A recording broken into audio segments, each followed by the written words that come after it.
I don't want to start with anything too incendiary, but I have to ask, as somebody that I believe lives in a district that has both Whataburger and In-N-Out. Oh, God damn Every it. time, man.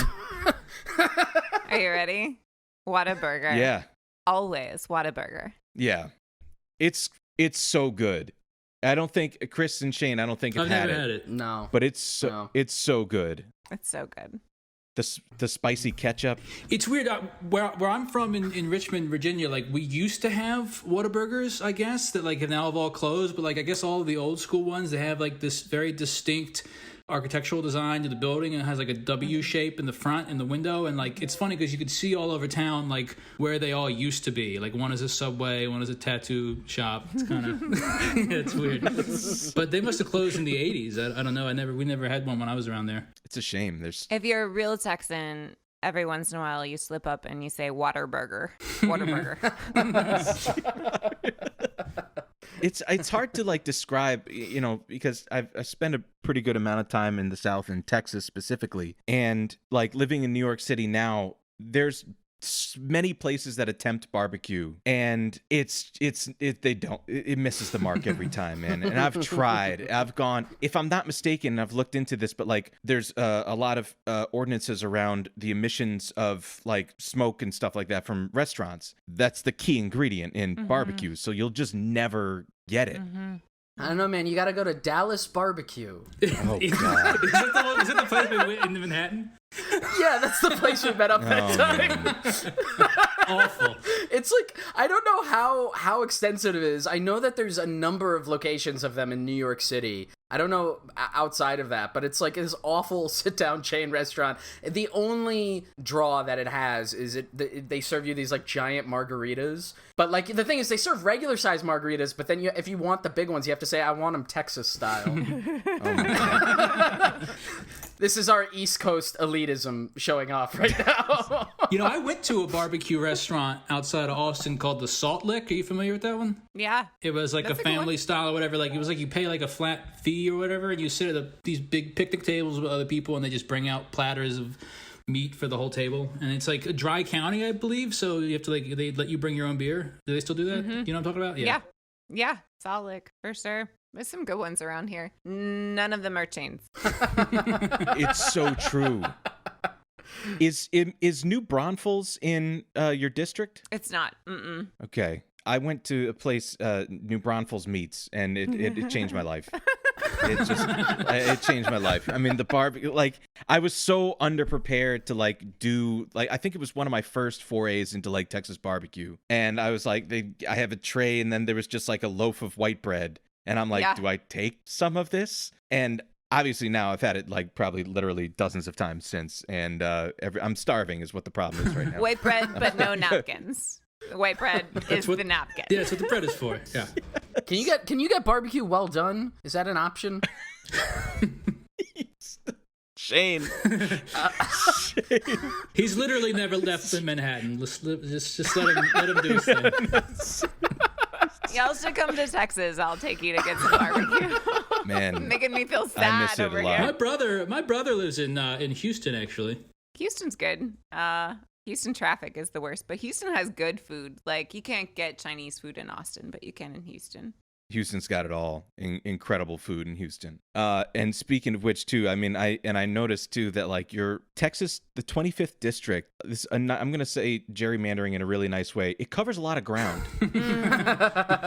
Indeed. Yeah, it takes about 4.5 hours to drive. Because in Texas, we measure by driving. Yeah. Austin, if you can imagine taking a piece at like a mirror and smashing it with a hammer and then having 6 pieces shattered from that, that is the way Austin is gerrymandered. So we get Far East Austin, which is traditionally like historical Black communities that are being displaced and gentrified right now. And then you get to the south and west, Dripping Springs and Wimberley, which is sort of like hippie white Texas, which is going more Democrat recently. And then you get Lampasas, Fort Hood, which is a base town, Cleburne, which is one of the most segregated cities in Austin, and then just south of Fort Worth, in into Tarrant County, which is a really interesting little area with a lot of labor stuff going on right now. So that's a cool spot as well. But it's a beautiful drive.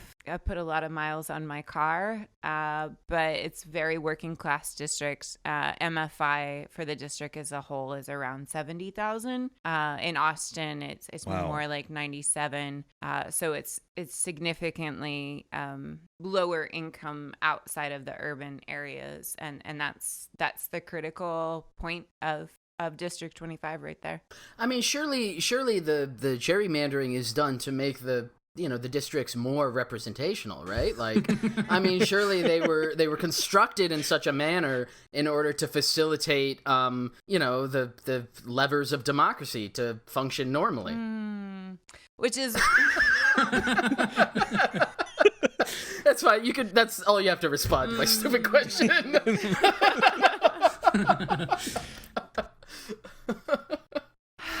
They did a really excellent job. So District 25 was actually part of a different district, Lloyd Doggett's district. Lloyd Doggett is a relatively progressive congressional representative from Texas. He's now in District 35, and the sort of like central urban areas used to be part of his district until literally like Rick Perry and Roger Williams got together and were like, well, we're going to draw it this way. And then the next year, Roger Williams ran, and it was carved for him. It was drawn just for this family. Trying to like hold in my excitement to talk about Roger Williams. I'm just like, I'm so pumped. What is the time frame on that? When can those be redrawn?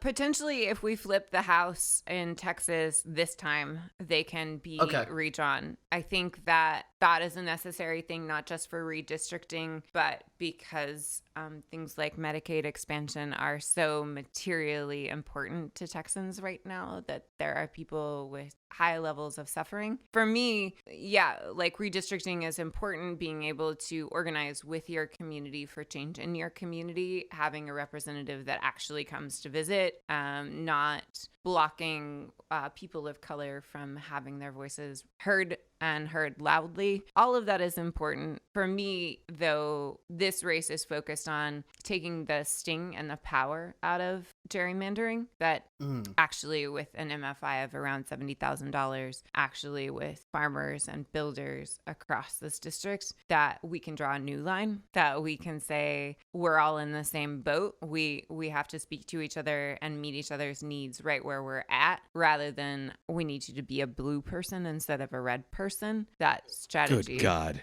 Mm-hmm. Good God. It is such a dog-brained way to think about people. Well, no, I think it's like purposefully divisive to make people think that there's like differences. It obfuscates from the fact that we are more separated by our class than we are by our weird political ideologies, which obviously our team is what about basically nothing but a team is what a political affiliation amounts to in most people's minds. Which is also super funny to me, especially like with the whole primary thing in like Iowa, whatever, is like the polls that identify people on a spectrum from liberal to conservative. Right, yeah. I mean, this is like that's the only entire options. Gamut of ideology. Have you never looked at a civics textbook? Bernie Sanders is very liberal, as it's put. Yeah. Exactly. But let me ask this too. I mean, Austin has changed drastically over the last like 20 years or something like that.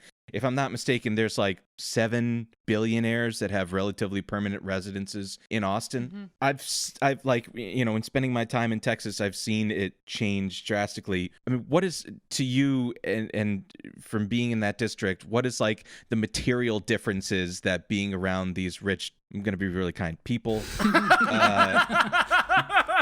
It's very charitable because they like I'm trying to really hold we're really it together. pulling the punches when we have a serious guest on. Yeah, no. Like I'm clenching my fists pretty hard. Typically we're a bit emotive, I think is fair to say. Yeah. So tell us about all the horrible people in your district. So that we can ridicule them personally. Yeah, whose vote do you not want? Oh man, I love that question. We have the best enemies. It's so fun when people. Okay, so let me just tell you, like, not even billionaires, just like folks who think that someday they could be a billionaire. The things that they call us on this campaign are fantastic. Man, I'm really not gonna swear. You're super encouraged to swear, for the record. Like, fuck. You just get it out. Just get it out. They like to call me trash. That's the favorite one. And then they like to call my volunteers muckrakers and gadflies. And I'm like, hello, welcome to like Oliver Twist over here. That's supposed to be insulting? Yeah. It's the most classist, like, attacks ever. It's so perfect, and I love it. And I've just taken to saying, like, I stand with every community that's ever been called trash. Like, yeah, we're here for that. Let's do it. Wow. The only image I can have in my head of a person seriously saying the word gadfly is just like a pure white suit, like porcelain hair, like a long cane, walking along like some former plantation grounds, just going like, those gadflies. That's like what comes to mind. Like, who talks like that? I had the Duke brothers from Trading Places in my head. Oh man. Honestly. Pretty close. Wow. Pretty close. It's good. But in Austin, our rents have gone up 96% in the last decade. Jesus. What? Yeah. So we don't even see the billionaires. We don't see a lot of the millionaires because they buy property here. There are so many vacant condos and vacant townhouses and vacant single family houses and vacation houses. And it is less the presence of those individuals than the fact that they think that they can buy. I organize a ton in East Austin in our historically Black communities and now increasingly Latinx communities or Latina communities. And folks will tell me over and over again, like, I've been in my house for 50 years. I'm gonna be here until I die. My kids are gonna inherit my house. But now people come around and they will like take photos of a house that they're gonna try and buy and post them on Airbnb before they even own them, or post them as like something that's going to come onto the market. Just like, I'm going to speculate about your life right now. And folks, it feels like just this complete devaluation of all that they've invested into making this community what it is. It's disgusting. It's horrible. Like the commodification of community. Yeah. 100%. Well, I have a friend actually who just a couple months ago moved out of Austin because they just couldn't afford to rent there anymore. She moved to just outside of San Antonio instead. One of the interesting things too about gerrymandering is that displacement has this weird effect of on the one hand, there are folks moving to central Austin from more affluent areas, particularly a lot of folks from California and the tech industry moving to central Austin, but the people who are being pushed out are moving to other parts of the region that were gerrymandered as like white rural areas, and they're not anymore. They are areas that are more representative of folks who used to rent here and have had to move further away from where they grew up. And so it's just like a bizarre dynamic. Like Hays County, not as much the part of Hays County I'm in, but a segment of it, and more broadly Hays County, is where the Latino displaced largely have moved to. And then Black East Austin is moving north and is moving east, and those counties are changing their politics because the demographic makeup of those areas are changing so incredibly quickly.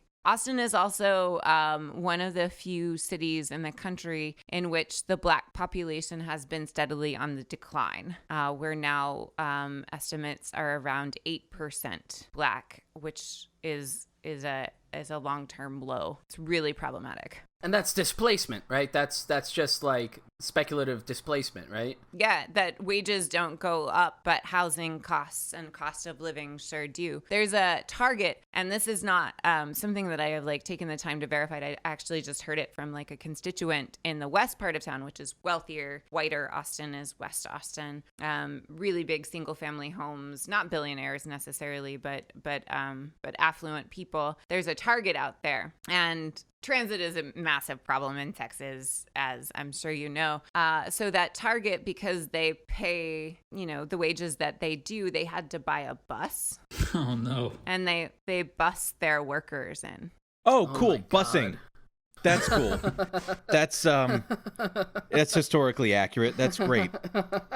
Jesus. I mean, look, on this show, one of the things that we try to like dissect is, within our political economy, who are the beneficiaries of the system that we have, capitalism broadly? Who is benefiting from the what is the point of the upheaval of an entire metropolitan statistical area communities? Like, who is benefiting from this? That's a fascinating question. I think there's a huge lie wrapped up in the answer, which is that folks who Nice. Nice. The folks who are upwardly mobile are benefiting from displacement, right. But that's not actually the case. That as it were, the professional managerial class, folks who feel comfortable right now, when we go out and we knock doors, which is my best way of pulling data because we knock a lot of doors, talking to people about their childcare costs. Folks who make a decent income in a tech job, in a software job or whatever, the cost of childcare in Austin now is almost equivalent to the cost of tuition at the University of Texas. Oh my God. They can't make... What the fuck? They can't make ends meet. What the meet. fuck? These are folks with college degrees and sometimes higher level education degrees, and they're struggling. And it's a myth. And they're starting to understand that even they, like, we talk about how to create class consciousness in the professional managerial class and what a struggle that is or whatever. But it's not a struggle when you see it so distinctly laid out that the investors at the top of that ladder who are making millions and millions off of even their work, folks who are earning in the 90s and the 100,000s per year, it doesn't keep pace, especially with privatization as rampant as it is in a place like Texas. Not just our social safety nets, our social infrastructure is crumbling, is being dismantled by the right wing. And I spend a lot of time at the Texas Ledge, unfortunately. Nightmare place. Nice.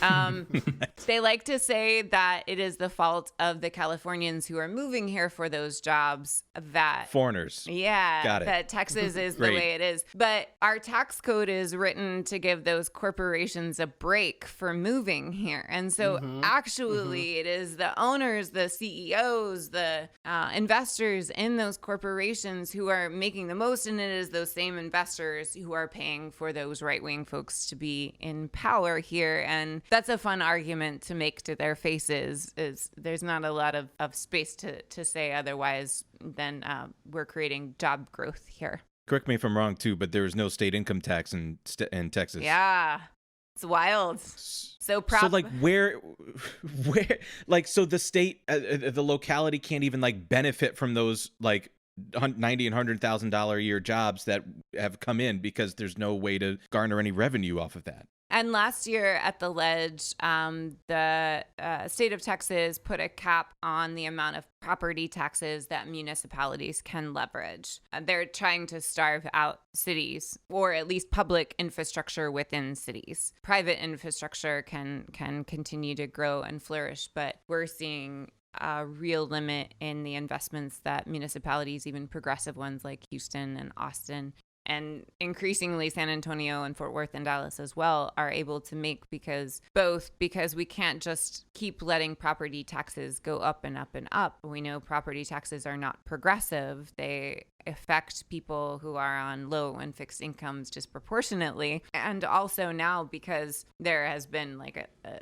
distinct cap put on what can be leveraged from that space. I mean, when you right before, when you were asking like who ultimately benefits from this, I mean, The way I see it, and it's not something that's even unique to one location. I mean, you see it in cities all over the country, with like speculation, gentrification, and driving up real estate prices and then rents and stuff. I mean, ultimately, the people who are benefiting from that are people who are looking at those numbers on a ledger, who never even step foot in the fucking communities. Like they're not present there, right? But they're looking at, they want to see that, 0.6 turn to a 0.7 so they can turn around then to their shareholders or whatever, the cabal of like sharks wearing suits that all gather in some underground dome to go like, see, we did good this quarter, like hurrah for us. And then they feast upon each other or whatever the hell it is they do. I'm imagining. Remember the stonecutters from The Simpsons? That's what I'm imagining. Yeah, exactly. I believe Exactly. the Texas oil tycoon character was in the stonecutters. Oh, that's good. Sure he was. That's good. I think too, just to like get out of Austin for a second, because this whole district matters so much. Like in Fort Hood, what we see is flat wages and increasing housing costs across Texas. There are increasing housing costs. I talk about Austin because that's been measured because speculation. But up in the Killeen-Bell County area, what we know is that folks understand the military to be the way out of poverty. And so who is that benefiting, right? To make sure that jobs don't look relatively appealing compared to that path, that whole communities think that is the only future that they could possibly have that is benefiting our stake in imperialism and in the oil and gas industry. We know that cycle, to really break it, is not just about how the U.S. writes foreign policy. It's about making sure folks have jobs. I mean, surely the empire wouldn't do that, though. It wouldn't deprive its own citizens of basic needs just to encourage them and incentivize them to join the imperial forces. Oh my gosh, I really just want to jump in at this point. You're like taking me down a path of naming my enemies. This is actually working pretty well on you, the kind of eat the rich ethos of being completely deleterious to your adrenal glands and blood pressure. This is not unique. You're going to be fine. Yeah. Now when I was a young boy, about the age of 5, my teachers taught me I could be the greatest man alive. They told me I could change the world, be whatever I wanted to be. There was no one in the world like me. Every one of us was so unique. I'd not be an average man.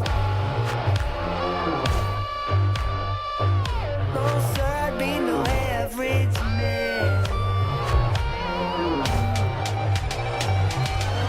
So I had those big dreams. Welcome back, everybody, to Eat the Rich. This is a show about our political economy, late-stage capitalism, and the millionaires, billionaires, and multinational corporations hell-bent on staving off its death rattle. I'm Dwight, and today we have with us Shane. Hello. We've got Chris. Howdy, folks. It's super honored to have on the program a farmer, a democratic socialist in the very gerrymandered heart of Texas, Heidi Sloan. Hi, thanks for having me. Welcome. I hope we get off of this unscathed. We've got some interesting stuff to go through. Thank you. Obviously, it's an honor for you to join us, especially as our first interview of a congressional candidate. Please, for the benefit of us and our listeners, tell us a little bit of background about yourself and what got you into this race specifically. For sure. Yeah. I am a former public school teacher. I taught in a classroom for children with disabilities, a preschool classroom that was fully integrated in a actually beautiful public school because of a really great PTA that had some extra dollars to throw their way. Loved that space. Got a wild hair. Decided to become a farmer. I am a very stubborn human being. And landed a job at a nonprofit here in Austin that provides permanent supportive housing for people who are leaving long-term homelessness. So my friends have lived under bridges or at shelters for often 10 or 20 or 30 years at a time, which is is the best work and also really heavy work. I've been there for almost 8 years now, and a few years ago, 2016 to be specific, really was feeling the grief of that space, the burden that people carried with them every day, and acknowledging that our stories had so many of the root causes that were the same. And I knew that I either had to leave or to do something upstream. And so I became a community organizer, jumped in with my local DSA chapter and other grassroots organizations across Texas, got to work on campaigns like pursuing the right to earned paid sick time for every single worker here in Austin, and then in Dallas and in San Antonio, where they actually have those rights right now. In Austin, ours is still tied up in the court. Got to work on a Medicare for All campaign to pressure Congressional Representative Lloyd Doggett to sign on to H.R. 1384, and have organized for criminal justice reform, for healthcare, for the largest affordable housing bond, for the decriminalization of homelessness here and across Texas. And for me, jumping into a run for Congress is not something I ever expected to do, but I know that when we, the poor and the working class, stand up, when we fight shoulder to shoulder, that we win. And when we build enduring community and infrastructure, we will win more. We will draw a line around ourselves that say our sames are bigger than our differences. And that is the best place to push back in 2020. Hell yeah. I think it's worth mentioning, too, that, you know, the issue of it's really cool to hear that you've done some work in the issue of homelessness. We've talked about this a lot on the show. This is something that's very, very near and dear to our heart. And I hope you don't mind, Chris, me mentioning, I hope it's not too tokenistic. Oh, you're good. One of the members of our show has lived that lifestyle before. And so we've talked about it a lot before on this program. Chris, I don't know if you want to just tell Heidi a quick little primer about it. Oh, I mean, yeah. I mean, I lived on the streets for a little while, traveled around, hitchhiked around the country, and then ended up in the Bay Area. Ended up specifically in San Francisco, where I just lived on the streets there, homeless for over 2 years. Drug addiction was a big part of that. So yeah, it's something that's. Yeah, it's very near to my heart, and I don't know what to say. That's it. And I think a lot about like what you were talking about, the people who've been out there for 10, 20, 30 years, because I knew and saw and interacted with every day plenty of people like that. And I think a lot about from my perspective, from my view on it, coming out the other end of it, largely because I did have a family support network that I could fall back on, and I have almost a sense of guilt in a way, and that I was able to rely on that and to get out of that, when I know that there's plenty of people who end up chronically homeless for decades because they don't have that, because we don't have a society that feels the need to provide that for people. Absolutely. And generational poverty and generational trauma are not just determining factors, they are people's lives. They are predictors of how long people will live, of the quality of life that they and their children will have, and that the narrative that the experience of homelessness is an individual experience, that it is somehow a person's fault that they don't have adequate shelter, that they can't access substance use treatment or help or care. That is absolutely wrong. That is absolutely wrong. No person deserves that. Every person deserves the right to live with dignity and security and purpose. And thank you for just sharing that little bit with me. I don't want to get too online here, but did you guys see that thing that the Michael Bloomberg campaign advisor wrote about the reasons that people aren't like rising up? It was Jason, and it was like a top 9 list, and he said it was about the reasons that people don't get wealthy. And I have it here, and he wrote in parentheses. Oh my God! A partial list to be sure that there's still other things that you're insufficient at. He said, a lack of skills, a lack of taking risks, not building a network, poor work ethic, taking risks, poor work ethic, not reading books, giving up after getting beat down. This is my favorite. It's just one word. It just says fear. Being born at the wrong time, which fear? Oh my God. Being born in the wrong country. Oof. How's that? How's that? Yeah, I mean, I feel like if I was born in a different country, maybe like Cuba or, or at a different time, like, maybe 1917, but, No. I like the idea of fear because what that implies is here I am, I'm sitting at my desk and I have on my computer open like just a button that says like, are you ready to invest? And I'm just too scared to push it. I don't want to take the risk. Yeah, I can't take that risk.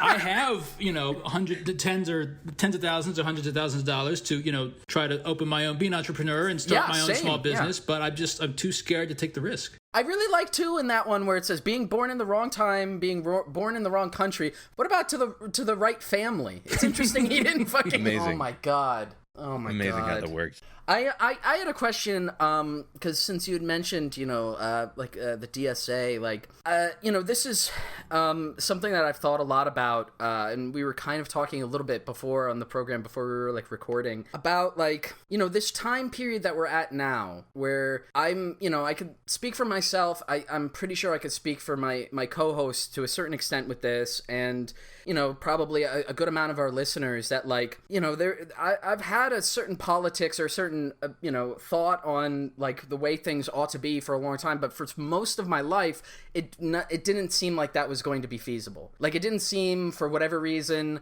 obviously there are lots of reasons, but it did not seem like that would be something that could really come into the fore, and I also didn't ever expect that I would find like a community of people who agreed with me. But there is something about this time now where that's starting to change, and I was wondering if maybe you could speak to a little bit about that. I mean, you'd mentioned like 2016 being like a galvanizing moment. Yeah, I think 2016 was certainly a galvanizing moment, but let's talk about when we were born, right? At that being in high school during 9/11 and seeing how actually a lot of people were galvanized around nationalism in that moment, around fear in that moment, around hatred in that moment, that we have lived through an era that treats immigrants like lesser humans. This era, the like of which we have not known since, World War II era, sort of Red Scare, Japanese internment camp type hostilities. Like, we have seen what galvanize the divisiveness that can galvanize, and to know that it cannot just be one way, that actually we can be galvanized towards something that draws a different line, that draws a line between the top and the bottom, as folks who also got out of, like for me, got out of college as the housing bubble burst. Oh my God. That we know that the world is structured in a way to continue to make us pay off the debts of the wealthy. That we know that there is actually a line between us, and that line has consistently shown up. That we came of age understanding that new terms were being written, the 99% and the 1%. Those didn't exist before. And yeah, the Sanders campaign in 2016 as well, calling it like we see it. But not just that Sanders campaign, also Black Lives Matter, also teachers unions across the country standing up and taking power where they have no right to take power, where no one told them that was okay to do that. They just did it because they had to, knowing that increasingly numbers of us just have to take power, that this is the way forward. And we're going to do it by organizing for office, but we're also going to do it in the street. We're also going to do it in our workplaces and in our homes, because this is the only way we have a future. I just got to say, like, I was thinking about this the other day. Ideally, we shouldn't have to do this. Right? Like, I would love to go take a walk, like, with my family. Like, I would love to, like, ingratiate myself more in hobbies instead of, like, spitting into a microphone on my anti-capitalist podcast. Like, I would much prefer to have a more relaxed life. And yet, here we are having to undo the result of what I think may be just, like, PMC apathy over since like the 70s, because if you look at any graphical information about like what's happened to productivity and what's happened to wages since the 1970s when we had that split, I don't know if it was just like, I want to be mad at previous generations that did nothing about it, but maybe for them it was just like a frog in in cold water with a flame underneath them. There's a more eloquent way to say that. I just have no idea. For the life of me, can't remember what it is. The frog in boiling water, but it's not boiling yet. You know what I'm saying? Is that an actual saying, or are you just making that up? Yeah, no, that's an actual saying. You'll get it. Okay. You'll get it. Keep trying. They don't notice it. They weren't boiled. We'll talk about it offline. Fool me once, can't get fooled again. That's. Wait, quick tangent. Does George W. Bush live in the 25th district? George W. Bush's ranch is just outside of the district. It's a little bit. I've been to his ranch. I think I was not there Really? on any sort of legal. It's beautiful. I went swimming. Yeah. I think it's just a little. Yeah, was he outside clearing brush? I did not run into old W while I was there. Fortunately, He only clears brush when the cameras are on him. Yeah. There's people that do that. We've talked about it on the show how much I think especially me and Chris would like to meet George W. Bush. Okay. All right. No, let's not. I would like. He was a statesman. I would like to meet him. All right. I wondered if we could real quick while we got here. I wanted to maybe circle back around to. I want to talk maybe a little bit about the criminalization of homelessness in Austin, because I know that like I said, I it's close to my heart. I follow these things pretty closely, and I believe I've seen some stuff in Austin about the clearing out some of the camps there, and the panhandling laws, the sit lie down laws. We had those in San Francisco as well, but typically the way they were enforced there was they were enforced selectively, like the sitting on the sidewalk thing. They were enforced selectively, like in a way that sought to concentrate the homeless in certain sections of town that were already lower income, and to keep them out of other sections of town. And also, the cops initiating one of those stops for sitting down on the sidewalk, often what that ends up being is opening the door to checking people for warrants or finding some other way to arrest them for something else. So I don't know if you want to talk a little bit about what's been going on in Austin there with regards to that. Yeah, for sure. I would love to talk about that. The campaign to decriminalize homelessness in Austin, again, it absolutely did not come from a position of power from any sort of party. It was folks who organized for tenants' rights. It was people who are experiencing homelessness right now or have previously. And for me, like being a part of like the sort of service provision world, knowing that folks in power were touting the criminalization laws, which made it illegal to sit or lie down outside, to panhandle, or to sleep, to camp was the technical term, but camping just means to lie with your belongings, to sleep with your belongings outside.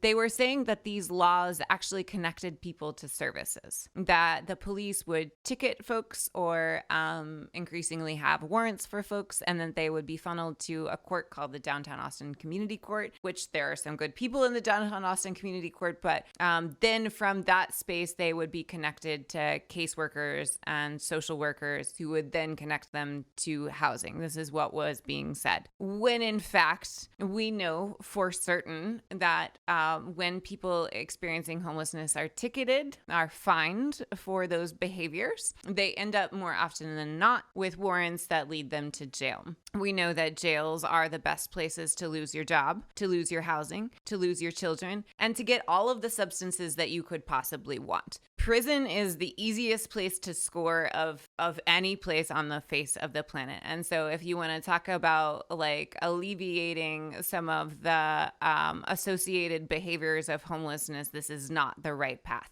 It also, like from this weird conservative point of view, costs a lot of money to ticket people, to chase them around the city from place to place, telling them they can't sleep here, they can't sleep here, they can't sleep here, and then to send them to court, and then to send them to jail, and then to think that you're going to house them after that traumatic experience. No, that's not how it happened. And so we pushed back and we said that all of these behaviors are caused by a lack of access to adequate housing, to shelter, period, that actually there are hundreds and hundreds of more Austinites who are living outside right now than we have shelter beds. That is statistically true. There is no place to go. And it is not a crime to sleep outside when you have no place else to sleep. It is not. That is the most absurd argument that I've ever heard in my life. It hurts my heart. It makes me more angry than anything else. And so we pushed back and we said, let's repeal all of these laws. And it was a massive community organizing effort. Certainly the business community was not a big fan of this. They wanted to carve out downtown Austin and some other like shopping retail type areas areas from the ordinance repeal. And we just kept pushing and saying, actually, people have a right to be where they feel safe. Places that are well lit, places that are close to their bus stops or to the kitchens in which they eat every day. And we won. It was a mess. Folks were angry. The right wing pushed back so hard. It was fascinating because I went to a lot of like neighborhood association meetings about this just to try to speak some understanding and some peace to the situation. This was long before I thought I was going to run for Congress. And this person started showing up. His name's Matt Makoviak. We could do an episode about him too. He would show up and he would pass around a petition to recall that vote, to get a new vote to recriminalize homelessness and also recall all of the people who had voted for it. He would say, I'm just a guy with an idea. It's bothering me in my neighborhood. He'd get people really riled up about needles and about defecation when there are no needle exchange programs or really any public bathrooms in the city of Austin. But it turns out he's actually the chair of the Republican Party of Travis County. So he was yeah, going around Funny saying, thing, that. I'm just me. I'm just this regular person. And we would just call him out and just be like, no, you are one of the most well-funded individuals in any parameter here, and push back, and we held the win. We gave a little ground on some appropriate things like making sure folks with disabilities could pass in their wheelchairs if they use wheelchairs alongside campers, and making sure that things like fire restrictions were in place. But then Governor Abbott, our delightful governor, who is just profoundly disturbing force in my life. Well said. He came back and he said that actually the Texas Department of Transportation has jurisdiction over our highways and our overpasses, which is technically correct, and that he would be pushing people out of those spaces and into a camp that he had created in Far East Austin. Again, historically, people of color community. Turns out his camp is a former dump site, and it has like one spigot, and it's just paved asphalt. There's no social services. There's no nothing. Oh my God. There. This is a governor who voted to preempt rent control, who voted to make sure that folks who use vouchers for paying for housing could be discriminated against at the municipal level. This is a governor who set that cap on our property taxes to make sure that cities can't take care of people who are living in them.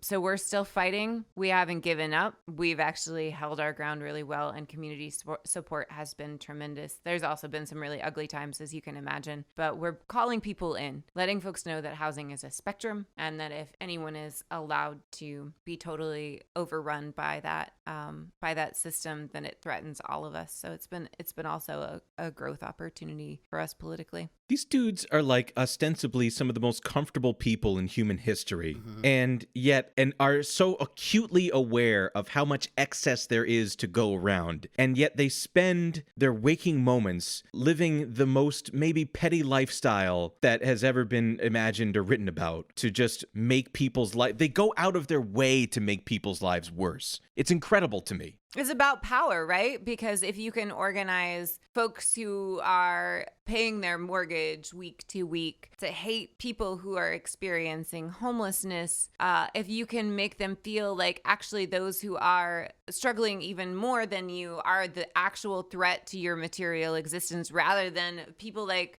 Governor Abbott who are extracting wealth from all of us collectively, then you put up one more veil to when we have that unified power, acknowledging that we have more in common than we do different, and pushing back against people like him. Speaking of pushing back, I have to mention this because this was, for me at least, this was like one of the most refreshing things that I've seen in weeks. A few weeks ago, you got a letter from what it was, the Board for Right to Work, or whatever think tanky institution was, and I believe they were asking you to sign on to this very reasonable suggestion that you had here, and I believe you had a really cool response to that. the National Right to Work Committee, which is a thing apparently, sent me a letter. Like, really? Me? Go ahead. I guess they sent it to all the congressional candidates across the country, and it said that we would like your commitment to sign on to support national right to work, period, across the board at a federal level for now until doomsday. And right to work literally kept me from the union when I was a teacher. I did not know when I was 20 years old that my union existed because it didn't come out of my paycheck. Right to work, I know firsthand, organizing alongside of labor here in Central Texas keeps our density so low, and it gives unions this bad rap. Not only are people unaware, but unions don't have the resources they need to do more outreach. And right to work is the boss's inside track to making sure that we don't ever build enough power to do something with it, to pull that lever and to make a really impactful difference. I burned that letter. I almost burned myself. Hell yeah. Hell yeah. It was a very good day. Weird things happen when you run for Congress like that. That was one of the better opportunities to say, like, the non-negotiable. Absolutely. That's how we learned about you, in fairness. Hooray. Awesome. Yeah, it was so good. Yeah, it was very good. I must have watched that video like 100 times. Like I was like stopping people in my like office and stuff, but like, have you seen this? This is so cool. So I think this could be a good transition time to talk about the incumbent for the 25th District of Texas, Mr. Roger Williams, notably not the Declaration of Independence signer from Rhode Island. This is a different man whose parents voluntarily named him Roger Williams, potentially in tribute. I don't know. Seemingly in the hopes for glory. Well, you know, I went to high school with a George Washington. Man. That's pretty good. Not for him, man. No? Oh, man. He didn't grow up to become a slave-owning distillery owner? That's interesting. We lost touch, maybe. I could just imagine Chris's early poster brain like working as he sits in the classroom looking at this kid. George Washington, huh? It's just like... So Heidi, I'd love to talk a little bit about this guy's personal finances, but maybe perhaps you can give the listeners a little bit of an idea of what his deal is. Yeah, I can do that. Roger Williams is a caricature of the right-wing capitalist class. He's fascinating. So like I said earlier, this district has been carved with a silver spoon and handed right to him. Roger Williams was in the Texas Ledge and friends with the Bushes and friends with Rick Perry, and they got together and they drew these lines on his behalf. And then he won this district. Shockingly, he is the inheritor of a series of car dealerships. I like saying used car dealerships. Some of them are used car dealerships, so we can say that from his father. And so he is truly of the capitalist class. He owns these businesses that have giant billboards all across the Fort Worth area talking about cars. And he lives just outside the district. He doesn't really come here except for closed door fundraisers. And now that Trump comes to town, he'll turn up for that. Nice. But no constituency engagement or anything like that. He votes with Trump about 97% of the time, votes against environmental movement or environmental policy of any kind, of course, and votes against labor policy of any kind. If he can figure out how to do it, he has like a 1% rating from labor. So every once in a while he can't figure it out. But Roger Williams is riding the coattails of people like Trump who say they are representatives of the working class, who try to draw those lines that separate us from one another. voted for policies like keeping hygiene items out of detention centers here in Texas, things like making sure families had toothbrushes. Jesus Christ. Voted that we shouldn't that we shouldn't make sure that people in detention centers have flu vaccinations. And we know that has caused people to die. We know that really distinctly. So he is a caricature and also just like an incredibly harmful human being who thinks he's got a stronghold here and who has a big war chest and who I'm really excited to fight. He likes to call people up in Congress and ask them first and foremost if they're a capitalist or a socialist.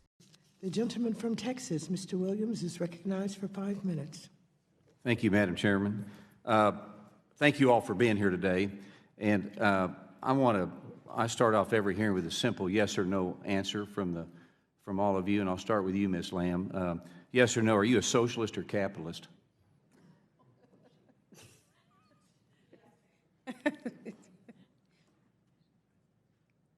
I defer to the next one in line.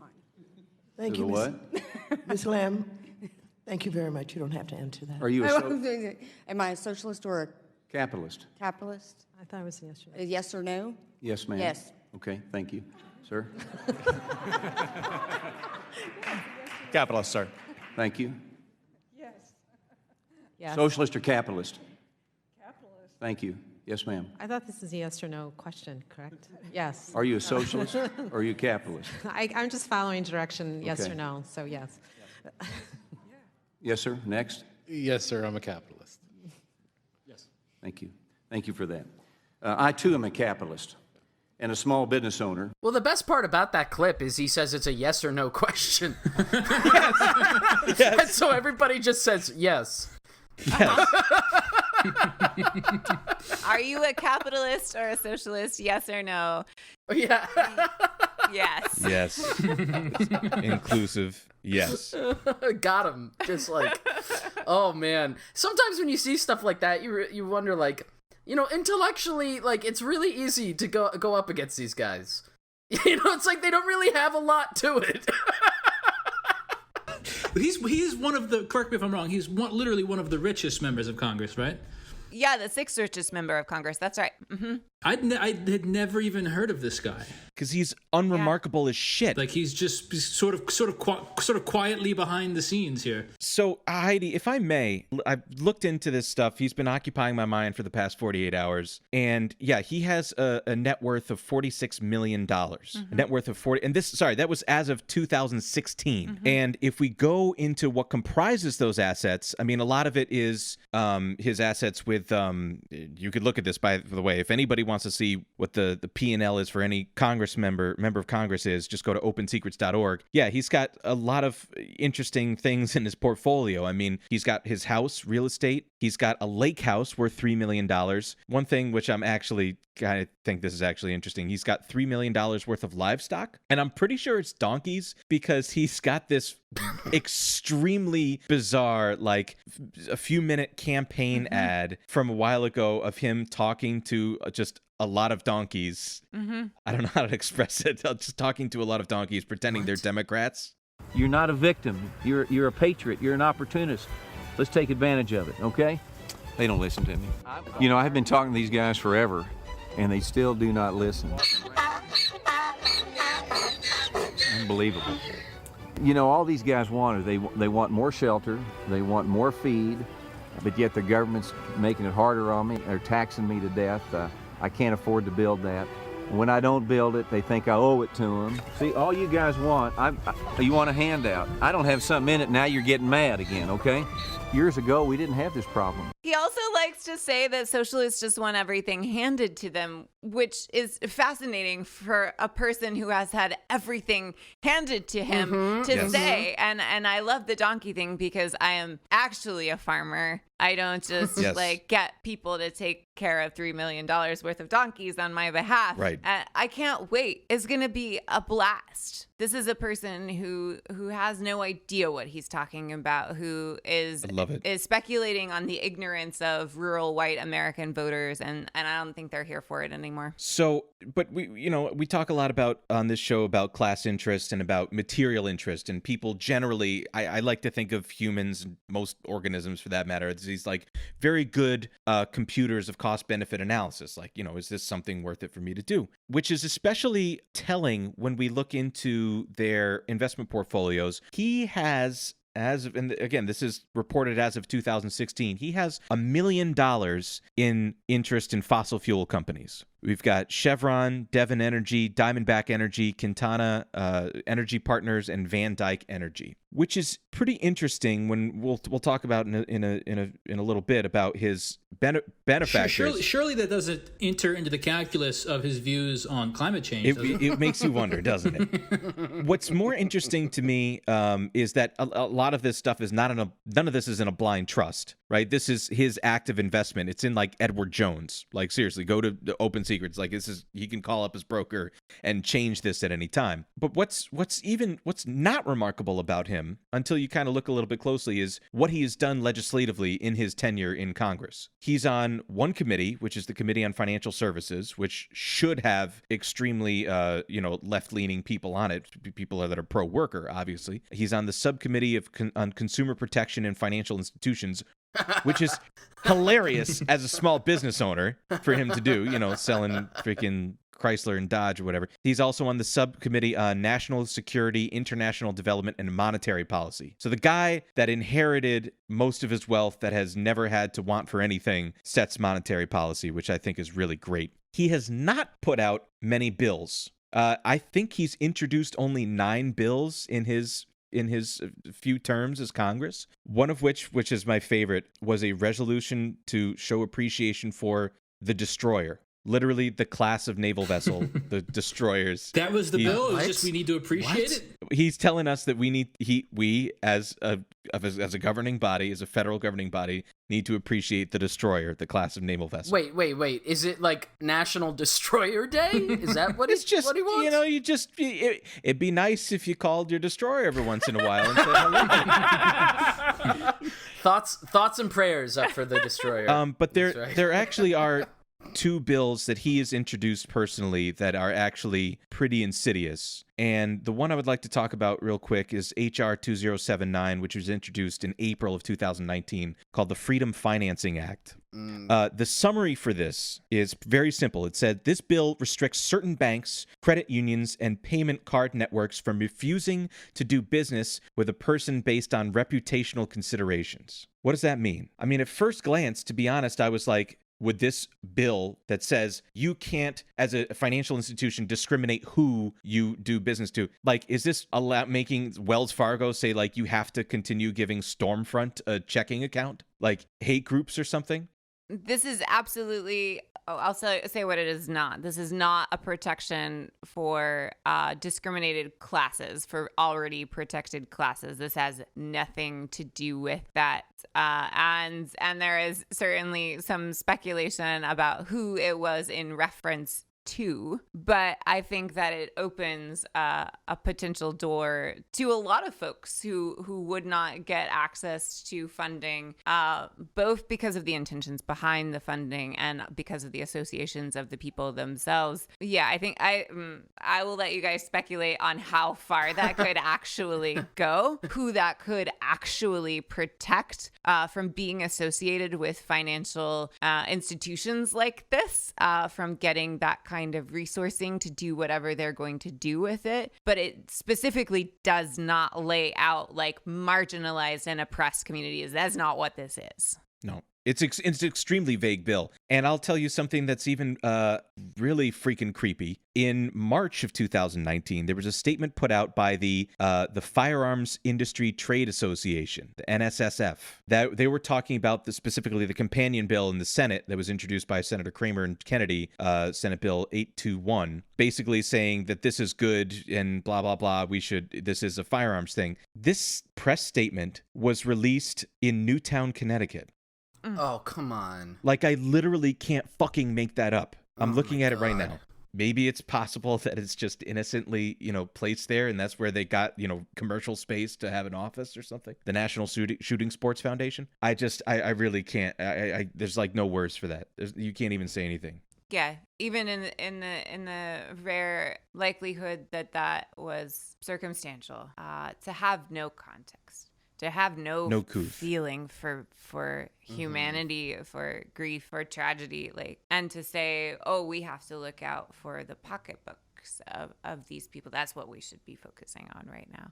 It's disgusting. It's absolutely incredible to me. It's fucking disgusting. And then another bill that I thought was very interesting. Of course, we talk about what is in the material interests of the people that we talk about here. A bill introduced in January of 2019 by Representative Williams called the Cafe Standards Repeal Act of 2019, and it says this bill. Now, keep in mind, this man owns a car dealership. This bill repeals the corporate average fuel economy standards, which regulate how far automobiles must travel on a gallon of fuel. You can't say anything, man. Oh, I was just gonna say, I think it's rather speculative of you, Dwight, to make an association between his direct material interest in owning these things and his decisions on these in Congress. I think that's wholly speculative and honestly a little uncouth. It's true. I might even call you a gadfly. You know what's not speculative, though, is the fact that Roger Williams was, in fact, under investigation for a very similar amendment to a bill in 2015, which... I'm so glad that you brought that up.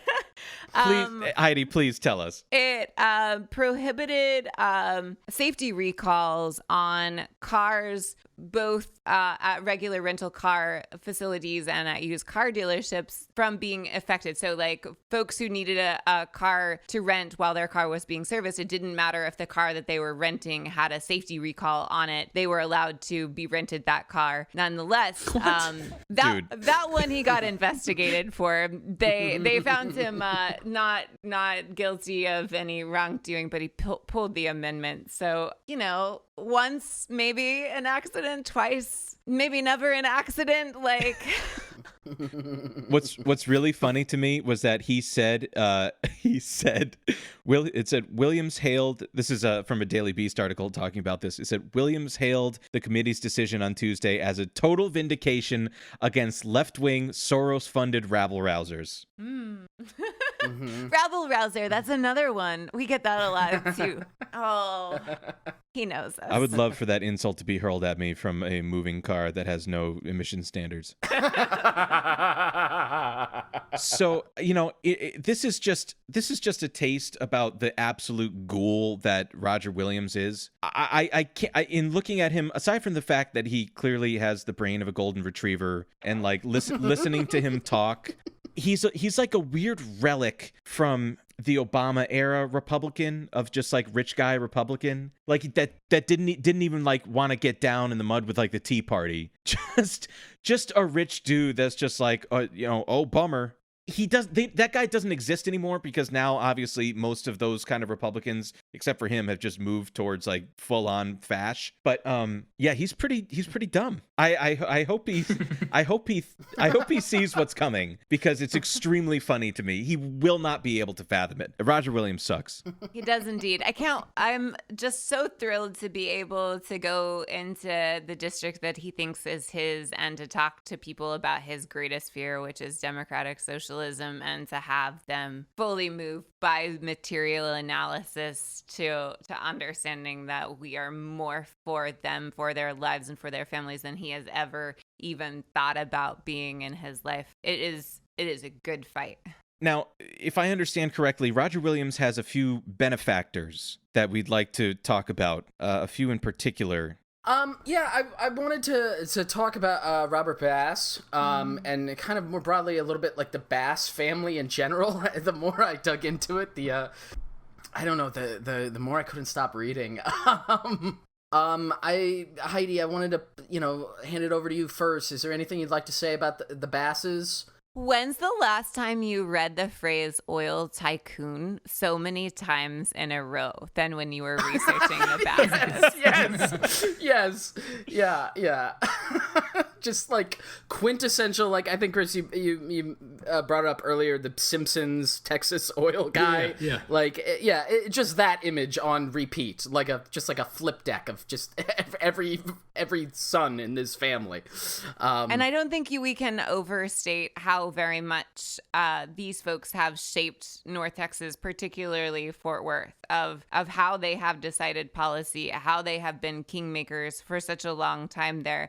And this is a place, like, I grew up in North Texas, and for folks who have made generational billions on oil and gas, Fort Worth is not supposed to have earthquakes, like that's not Texas. And and our water is how the state became the farming, the agriculture-centered state that it has been for folks like Robert Bass, president of Keystone Incorporated, who sold the Plaza Hotel to Donald Trump.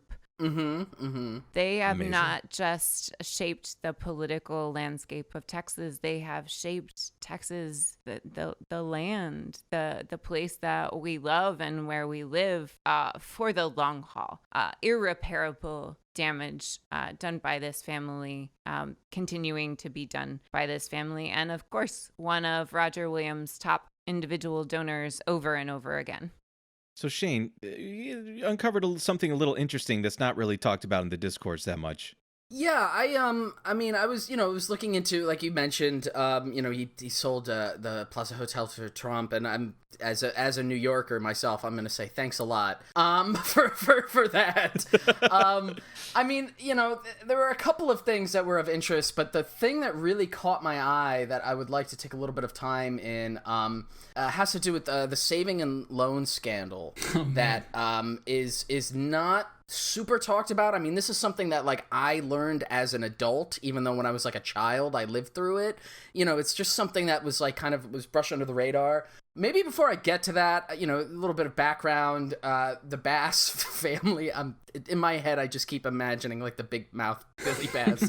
There's just like, there's so many of them, they're, like you said, oil billionaires. Robert Bass is worth $5 billion. He split his father's inheritance with, 4 siblings, I believe, or was it 3 siblings, 3 brothers, Ed, Lee, and Sid.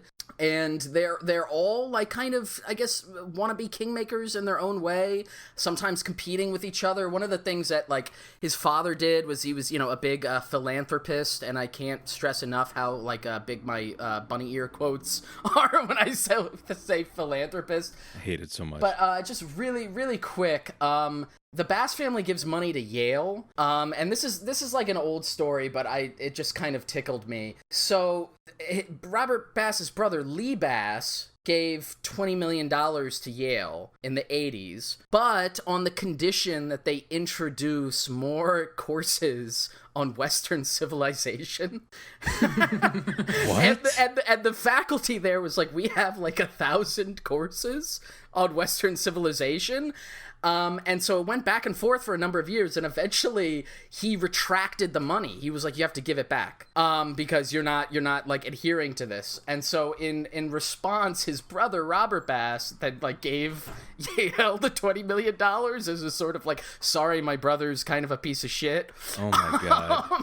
But to me, that is interesting. And I mean, I won't go too much into the weeds on this, but, like, I mean, we talked about it a little bit when we were talking about some of the fracking billionaires as well, like how the whole guise of, like, philanthropy always comes with conditions, right? It's not simply about, like, I'm so generous with my money, right? It's about, like, using that money to affect some change in the world that they want to see, and ultimately that change is either going to be reflective of, their material conditions and, like, their interests, or in the case of this, it'll be some weird ideological project. And we've talked about that as well with like certain people, either having like a religious tone or in this idea, like, the idea that like in the 90s, especially like, oh my God, PC culture has run amok at Yale University. Certainly, the bastion of like, Marxist thought, Yale. So we need to protect the Western canon in there. So anyway, I found that a little bit funny, but back to Robert himself. The saving and loans thing. Again, I don't want to take up too much time going into this. And we were talking about this a little bit before we were recording. Dwight, you probably will have a better handle on like how the actual details of this work. But maybe just as a quick primer for our audience, the savings and loan scandal was this kind of thing that erupted over a decade, basically, between the 80s and 90s. And what it was all based around is that there were these institutions that were kind of shorthandedly called like savings and loans institutions, or either thrift financial institutions. And the whole idea of them is sort of like similar to a credit union. The idea was you would invest your retirement savings with them, right? Like your 401ks or your pension or whatever it was, you would put it into an institution like this, and then that institution would make money and generate interest on that based upon giving out like loans, usually like for mortgages, for housing and stuff. And, of course, in the 1980s, like, all good things correctly under Reagan, we had, trickle-down economics and deregulation. And the idea was like, well, there were a set of rules that were set in place about, like, what these savings and loans institutions could do with that money. Again, focused mainly on, like, giving out mortgages. And they just tore up the entire rule book and said, you know what, you can do whatever you want. And so, of course, these groups, went out and basically accrued all of these new assets. And Dwight, you showed me that figure before where it was like over the course of less than a decade, like it plummeted from like the asset holdings of all these institutions went from like 80% mortgages to what, 10% mortgages or something? It was under the regulation, it was supposed to be that the vast majority, like 80% of the interests that would be invested would have to be in like residential mortgages. So like the point of it is to be able to reinvest in the community in which the savings and loan institution, the thrift, is. And then after deregulation, it just fucking went down like a nosedive, and it was being invested into basically all sorts of shit. It was just capital, liberated capital to do whatever you wanted with. Mm-hmm. And of course, as we all know, whenever you deregulate an industry, everything goes fine. And so, they were able to make a buttload of money. I mean, of course, what happened is eventually this imploded because they kept accruing like weirder, more, like chopped up on. So it was sort of like a precursor to what happened in 2008 is the simplest way I could put it.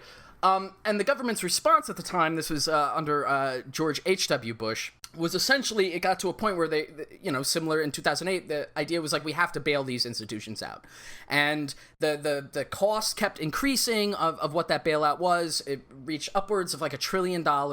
And part of the logic that was built into that was, well, these are people's savings, right? So it was often put forward as like, we need to rescue people's savings. And I always thought that, that version of the story never really covered it for me. And it always seemed to me like somebody must have made money off of this. And it turns out somebody did. Pray tell who. So I happened to stumble upon this book called SNL Hell, meaning not Saturday Night Live. S&L Hell. Also hell. Also hell, by the way. Saving and Loans Hell, The People and Politics Behind the $1 Trillion Saving and Loan Scandal by Kathleen Day. And I'm just going to read a little bit of it here. This is like, an exhaustive book going through the whole thing. This is talking about towards the end of the crisis when a lot of these institutions were failing. So I'm just going to read from here. In another huge deal closed during the last minutes of 1988, Texas billionaire and financier Robert Bass gained possession of American savings in California. While a bonanza for Bass, the American savings deal became one of the most expensive bailouts of the S&L crisis, costing at least $4.8 billion in government subsidies. Jesus Christ. Not the $1.7 billion Wall estimated at the time. And Wall there is Danny Wall. He was the head of the Federal Home Loan Bank Board. He was a sort of poster boy for the 1980s.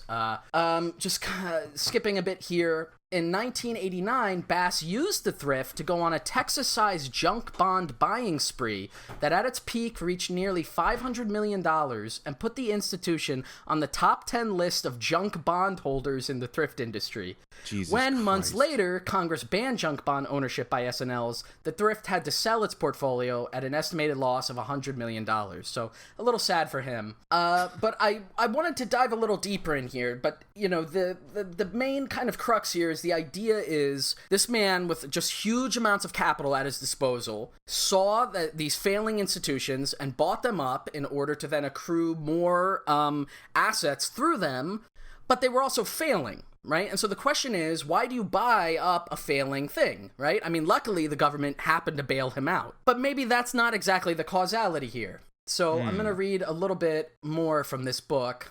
Many critics at the time questioned the transactions, dubbing them McDeals, and arguing that they had been slapped together too quickly and at terms that were too generous to buyers. There was concern that many of the thrifts that Wall had rescued would fail again. The new owners of these institutions in many cases don't have a lot of capital or a lot of experience, and many have business interests that raise the potential for conflicts of interest, warned William Harif, banking analyst at the American Enterprise Institute, a conservative think tank. There's a very serious probability of repeat failure. Some in the league, unhappy that thrifts were being sold to Wall Street operators who were industry outsiders, also questioned who got what in Texas. Perelman and Bass, they pointed out, were among those who a few months before winning their contracts had become members of the Republican National Committee's Team 100 Donors, a list of those who contributed $100,000 or more to the GOP. The investors themselves seemed not to care, nor did the administration. While officials in the Treasury bemoaned Wall's 1988 transactions to reporters, they never asked him to stop making the deals, and except to orchestrate the timing of the deals so that they would not interfere with budget preparations under Graham Rudman, no one in authority from the White House ever picked up the telephone to voice concern. Jesus Christ, Shane. I'll stop reading because this is very wordy and we can get into it for a long time, but the takeaway from that, and I had to reread that passage a couple of times, but the takeaway from that, right, is that before Bass, and obviously others like him, but before Bass bought these failing institutions, they became donors to the Republican administration who was about to give the bailout. So, again, you can draw a line of speculation, but why would it be in a guy like this's interest to buy something that's obviously failing, unless he knows in advance, through some guarantee, that he's going to get those losses recuperated, right? And so this, in a very broad sense, gets to, I think one of the things you had brought up earlier, Heidi, which is like this idea of like, we don't want people who just want handouts. And it's like, socialism exists for the very rich. Right? If you have friends in the levers of power where you can convince the government, because again, that bailout isn't just like coming from anywhere. That's taxpayer money. And that was one of the things that began the giant debt circle that we continue to be in now, nearly 30 years later. I mean, this was all operating in the late 80s and early 90s is when this was occurring. So when, when especially conservatives in Congress or in the White House say something like, the national debt is out of control because of like welfare spending. It's like, maybe it's because you keep giving billion-dollar bailouts to your crooked friends. I don't know. Maybe that's just me. But that's really incredible. Just anyway, if you look up Robert Bass, he's noted like on Wikipedia and stuff as a philanthropist. I hate that so much. I hate it so much. It's such, we've said this before, but it's such a cheap investment to change the listing on your tombstone to philanthropist, like a fraction of a percent of your net worth to go from being a billionaire, just an absolute disgusting, festering pig billionaire, to becoming a philanthropist. Look, in the 15th century, you could buy an indulgence. Yes. Today, you give $20 million to Yale, and you say, don't worry, I'm not like my crazy brother. I'm not going to make you, do more like Aristotle classes or whatever it is that he was trying to do, and you get to buy your way into or whatever. I don't know. That's my bit on Bass, my Bass bit. I know we had talked about the Wilkes brothers. Chris prepared a little bit of stuff on them. Don't be so sure. Okay, so maybe this is a good time to just bring it home and wrap up. Is that all right with you, Heidi? I would like to ask you about Ferris Wilks. I don't know if you want to talk a little bit about him, because this is a guy that I would almost like to devote an entire episode to. There's a little bit I read about him today. I mean, this is him and his brother. I mean, they're caricatures of evil billionaires, made their billions off fracking. You know, they're both members of this strange church that I believe their father founded. This like very backwards, very conservative church where I believe women aren't allowed to speak during the services and all sorts of stuff. And like what Shane's point about Bass is that talking about philanthropy for like an ideological project, that seems to be what these guys have done now that they've made their billions out of despoiling the environment there in Texas and the fracking industry. Now they're spending tens of millions of dollars on various. They donated tons of money to the Ted Cruz campaign.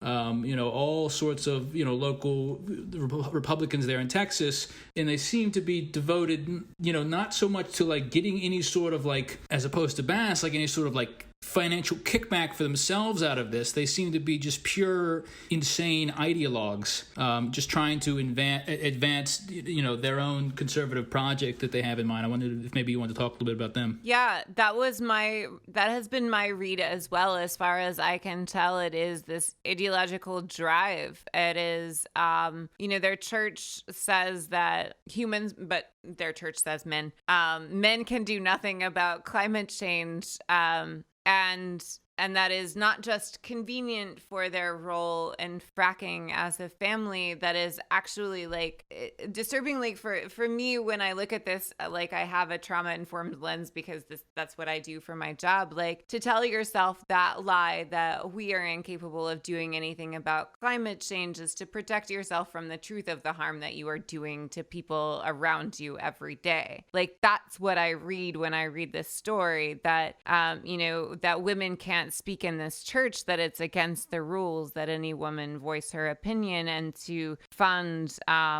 pro-life institutions, millions of dollars into pro-life institutions across the state of Texas every year, to make sure that women's voices are never heard outside of that space as well. It is more than manipulating a system for an individual profit. It is manipulating our culture to make oppression affirm your own existence, your own exploitative behavior. To say that like I can buy a world in which what I'm doing is okay is what I read from this entire narrative that I pick up from them, especially like their history as a family, that they came from very working class roots and like got in on this fracking boom and skyrocketed into wealth. How do you reconcile those two experiences? I think you buy not just politics but belief to reconcile those experiences. This is the kind of stuff that keeps me up at night, for sure. Just to that as well, I wanted to also Heidi, I don't know how much this is on your radar, or how like terminally online you might be, but we did an earlier episode a few weeks ago on Prager University, which is Dennis Prager's like weird pet project to put out these bizarre 5-minute right-wing talking point like thought piece videos. And Wilks Brothers, huge contributors to they're the number one contributor. Also founded, I believe, along with Ben Shapiro, the Daily Wire. Is that correct? Yeah. Unbelievable. Are you serious? Yeah. They've given $6.5 million, or at least as of 2015, so 4 years ago. The article I have in front of me, $6.5 million to Prager University. Their mission being to educate people and bring the truth out there to the young people online. And curiously, again, Prager University, for no particular reason, just out of pure ideological wants, has a number of videos about how climate change is a hoax, or climate change is fake, or that business is going to be hurt by climate change legislation. And that's actually the goal of environmental activists, is to hurt business. Like I wake up in the morning and I'm like, I hate business, I hate job creators, I hate money. That's why I don't like pipelines. And that's so much what's happening in Australia right now with the accusation that climate activists are starting fires. What a world do we live in where that is believable, where fear is powerful enough and money is strong enough that rather than acknowledging like something globally measurable, that the Murdochs of the world can just say it's those guys' fault over there, they're lying to you, as though we have that kind of power, as though we could actually achieve something on that scale. Well, I was just going to say, I mean, I think we mentioned this on one of the earlier episodes, but we did also an earlier episode on Gina Reinhardt, the Australian heiress to the fossil fuel industry, and she came out to say that it's actually could be refugees that are starting the fires in Australia. Jesus. So, you know, who knows? Who can say? You know, there was this, just to kind of go back to where we started from, when homeless decriminalization stuff was happening in Texas, Trump weighed in, and it was at the same time when the broader national conversation was a lot more focused on the immigrant detention centers. And Trump weighed in here, and he weighed in parts of California to say that we would start having to build camps for people experiencing homelessness. And I, as much as this campaign is important to me and naming these names is right and appropriate, we have to be so smart in recognizing who the next target will be, because it is the same pattern over and over again. How can I justify the harm that I am doing? Well, where is the closest brown person, the closest black person, the closest poor person, the closest woman? Those are the next targets. We have to predict that, and we have to make sure we are building a counter narrative that is stronger than that every opportunity that we get. It's too old of a story. It is. No, but like, I mean, in sincerity, you know, what I really appreciate of you sharing your perspective to the audience, Heidi, is like, we need to arm ourselves with this information and educate ourselves to know how this goes and what the history of this is, and kind of learn to decode the class interest of the ruling class of rich people and understand what we can do to combat it, because they've shown us many, many times, and I think about all the time what the fuck happened in Ferguson in 2014, that they are willing to go to extreme measures to stop us from gaining power. But the reality is that en masse, we are so many times more powerful than they could ever be. And that's what I really like about your campaign, is that it is an embodiment of that. And I appreciate you sharing that with us. Thank you. It's inspiring every day to know that people will stand up and fight for themselves, and they'll fight harder for themselves than they will for anything else on the face of the planet. But we have to create a space in which that is what is called for, and that is what we are building. It has been incredibly exciting, and I'm not supposed to feel as grateful and as passionate and as hopeful as I am in a month from election day in this campaign, but here we are. It's just because regular folks show up and they do what we do, which is to just stand together, to keep pushing, to keep growing, and to keep calling each other in. If listeners or people that come upon this episode are interested or like what they hear about you, what are some important dates coming up, and how can they support you? Yeah, thank you for that. We are rounding out the primary election right now. I do have a primary opponent. It is a competitive race. And so if you are anywhere in Texas, we would love for you to turn out with us. We do wild, amazing canvassing. We're going to hit 100,000 doors before March 3rd, which is our actual primary date. So if you can find yourself here, we would love to find you as well. We also have a website. It's just HeidiSloan.com. And if you have any dollars to spare, they go an awfully long way when we have 700 volunteers mobilized consistently every week to go out with us. And other than that, keep fighting the good fight where you are. Join your union. Spread the message on social media. Talk to your neighbor. Talk to your family. We are what makes change possible. And every bit that you do in your corner of the world counts as much as what we're doing here. Can I ask one more thing that occurred to me? What do you farm? I farm a little bit of everything. So I get to grow food alongside the folks who live out at the housing community. And there are about 12 of us who farm together. We grow annual vegetables, like a lot. Like right now we have cabbage, collard greens, mustards, broccoli, cauliflower, spinach, arugula, radishes, turnips, beets, that kind of thing. 4 seasons in the veggie garden. We have a few hundred fruit and nut trees around the property, and some blackberries as well. And then we have dairy goats, honeybees, and egg-laying chickens, as well as some greenhouses and compost and all that good stuff that goes into it. Goats are so underappreciated, man. They are. End of episode. I've been End meaning. of episode. Please listen to my solo Patreon episode about my appreciation of, I think, what is one of the top tier ungulates. They're fantastic. I'm a fan, for sure. They're a major pain in my ass, but I love them.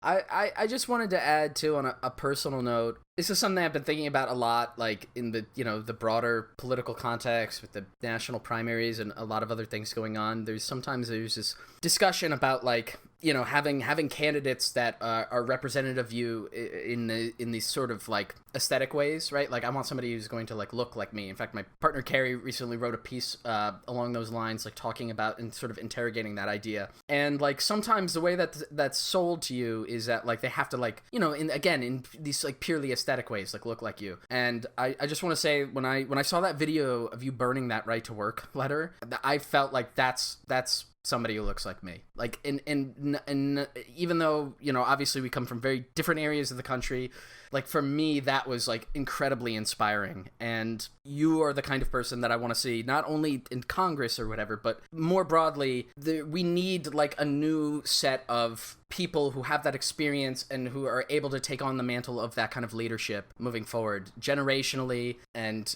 nationally and locally and everywhere. And so thank you so much for being that and for coming on. Thank you. That means so much. Like, we don't win without each other, and that's the whole deal, right? Stay cool, folks.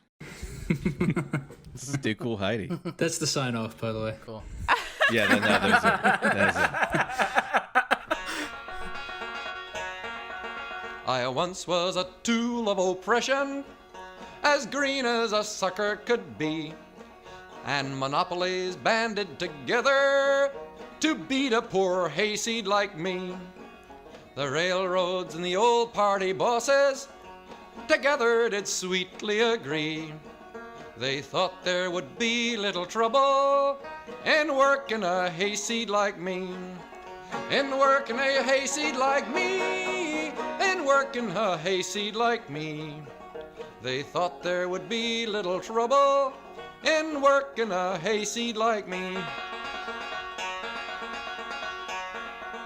But now I've roused up a little, their greed and corruption I see, and the ticket we vote next November will be made up of hayseeds like me.